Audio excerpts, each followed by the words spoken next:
CRPF के constable और head constables के लिए क्वार्टर्स की तामीर के लिए संगे बुनियाद 77 क्वार्टर्स की तामीर के लिए संगे बुनियाद सीआरपीएफ के डायरेक्टर जनरल के दुर्गा प्रसाद के हाथों रखा गया। इस मौके पर सीआरपीएफ के ओहदेदार भी मौजूद थे।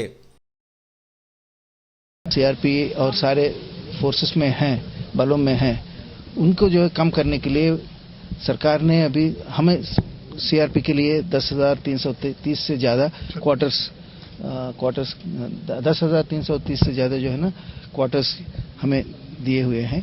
उनमें से हैदराबाद में यहाँ पर 77 क्वार्टर्स बनने वाले हैं। तो वो क्वार्टर्स यहाँ भी जवानों के लिए बनेंगे और इनमें 2-2 कमरे होंगे, बेडरूम्स, और उनके साथ ही एक बड़ा हॉल होगा, एक किचन भी होगा और बालकनी भी होगा और 2 बाथरूम्स भी होंगे।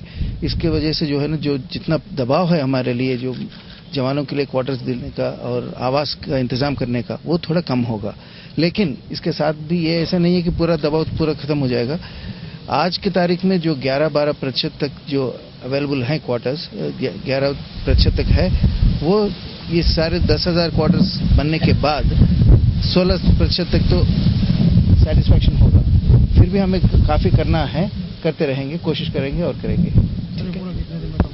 ये 1 साल में खत्म हो जाएंगे एक क्वार्टर्स और 1 साल के बाद इनको अलॉटमेंट हो जाएगा। ये क्वार्टर्स किसके लिए ज़्यादातर अलॉटमेंट? कांस्टेबल्स के लिए है, कांस्टेबल हेड कांस्टेबल के लिए है ये। बस ये दोनों रैंक मुताबिक ही होता है।